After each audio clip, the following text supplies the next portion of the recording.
Want to know why? Ask how. Howard, the humongous. I just got out of the hospital 36 hours ago after a surgery that involved going under total anesthesia. What did I learn from my stay in the hospital? American society is changing. It's going through shifts that make the switch from Republican to Democratic control of the Congress and the White House seem very small by comparison. In 1962, when I was 19, I had a kidney stone the size of a lima bean. The pain put me in a state of shock and I nearly died on the way to the hospital. How they detected the stone, I don't remember. But the only way to get it out of me back 56 years ago was a surgery that involved nearly cutting me in half, slicing all the way from my navel to my backbone. Thank God they only did this to my left side. Back then, total anesthesia was as hard to recover from as a disease. Coming back to a pathetically weakened version of the normal you took 2 days, and you could become delirious and hallucinatory during your ascent from the depths of anesthetic unconsciousness. 2 weeks later, I was still in the hospital. Then my temperature shot up to 103 degrees, and 3 nurses and a doctor saved my life by packing me in ice and making sure the ice was refreshed during the long course of the night. I was on morphine, so I was flying. I lectured this small audience on Pablo Picasso for 2 hours straight. I was having a ball, but my surgical wound had become infected. So they had to get me to the operating room and cut me open all over again.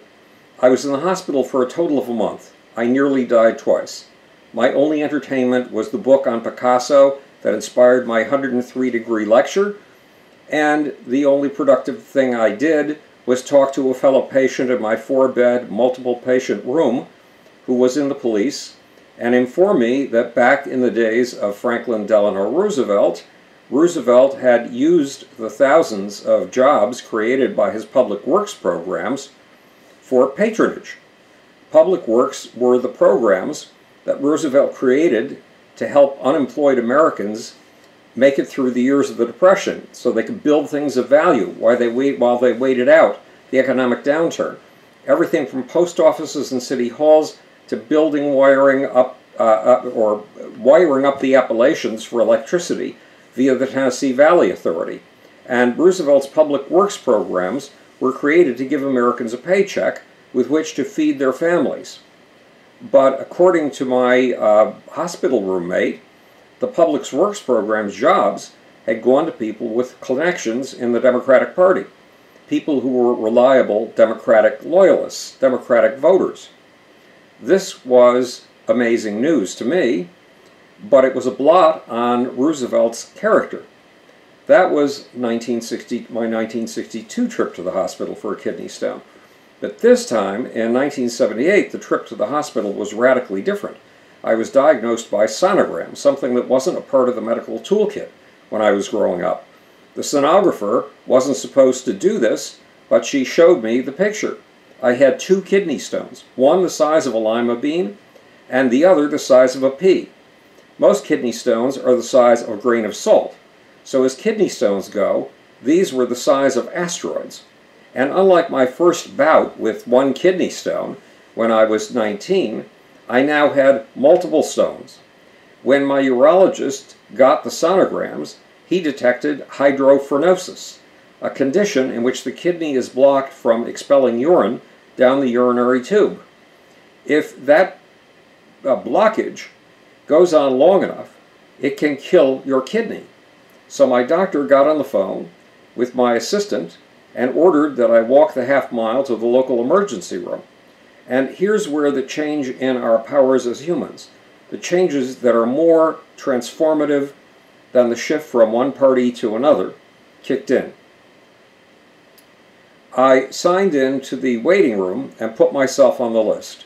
The waiting room was like a small bus terminal, big enough to comfortably handle roughly 50 patients. I had been there before, so I knew where the electrical outlet is. I plugged in my laptop and went to work.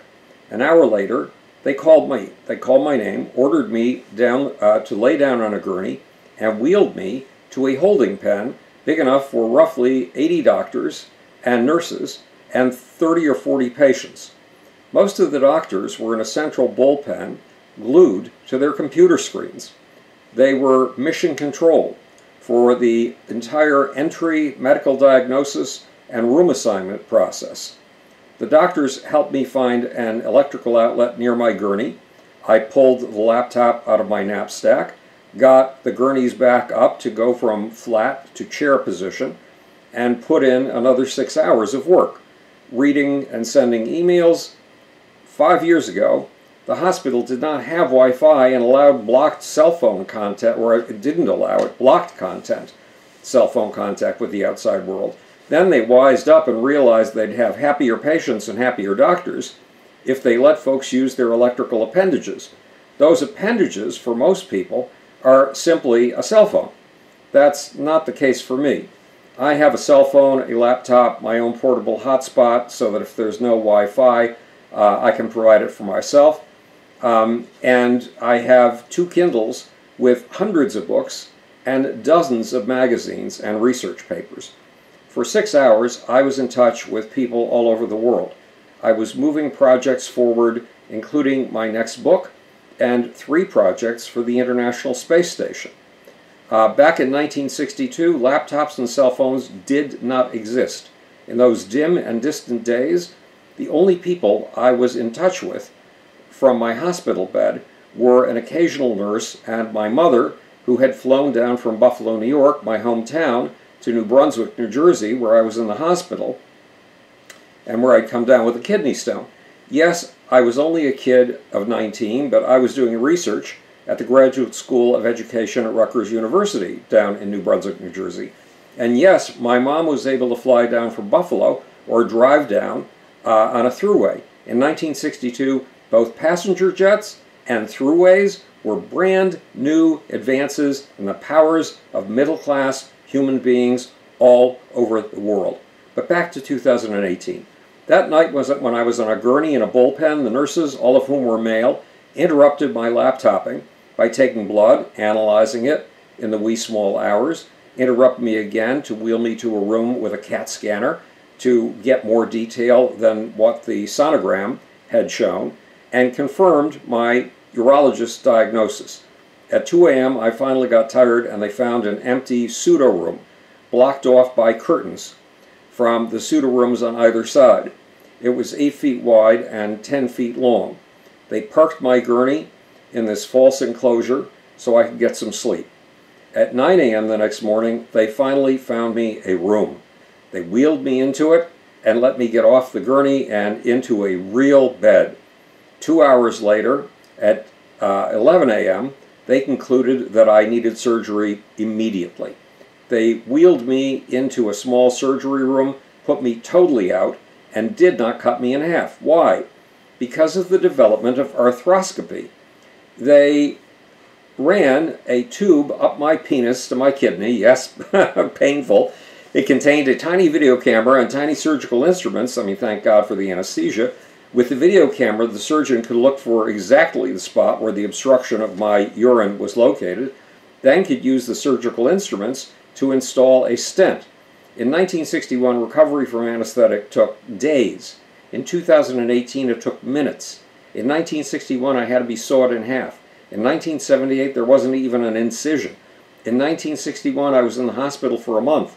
In 1962, I was in for 24 hours, and I walked out under my own power. Equally important, during those 24 hours, I was in touch with the world. I was in hog heaven. I was moving projects forward with teammates from San Francisco, LA, St. Louis, and London. I stayed on top of my email and stayed in touch via text messages. Talking would have disturbed the other patients. And I kept track of Trump and the world via my customized Google News page and the website of Fox TV. No, they didn't remove the kidney stones. They may do that in another visit. But if they hopefully got rid of the obstruction, well, hopefully they did get rid of the obstruction. Meanwhile, I was in the middle of miracles. Humans like you and me have been given dramatic new powers. We weren't in the limited world of 1962 anymore. We were in the world where the internet gives us abilities we never had before. And cell phones allow us to take calls from Beijing or Belgium while we're in the bathroom, while we're on the john. These changes are bigger than the midterm battle over control of Congress and the Senate. They are bigger in most ways but one. My hospital bills were taken care of by Medicare. I'm over 65 years old. Republicans from Paul Ryan and Newt Gingrich to Donald Trump want to steal they want to steal funds from Medicare and gradually shut the program down. Bernie Sanders, on the other hand, wants to create Medicare for all. Without Medicare, I couldn't have afforded this surgery. The hydronephrosis, the drowning of one of my kidneys, would have continued. The projects I lead would have ceased. So would my flow of books. And without the research done by government arms like the National Institutes of Health and the National Science Foundation, arthroscopic surgery probably would not exist, nor would the anesthetics that do so very much less harm than those of 50 years ago, or the microchips that power your computer and mine, chips whose predecessors were developed for the military, a branch of the government, or the internet, which was developed by another branch of the government, DARPA. Technology has changed who and what we are. It has made us supermen and women. But never forget politics. Government and how it's steered made a difference in the days of Franklin Roosevelt, and it makes a difference in the age of Donald Trump. So be aware of the extraordinary way that your technology is changing your life. Be more than aware. Be amazed. But get out there and vote. This is Howard the Humongous speaking to you from the future. It's your job and my job to make. Or, want to know why? Ask how. And now for this infuriating, astonishing, debilitating little off button. I think I've got it.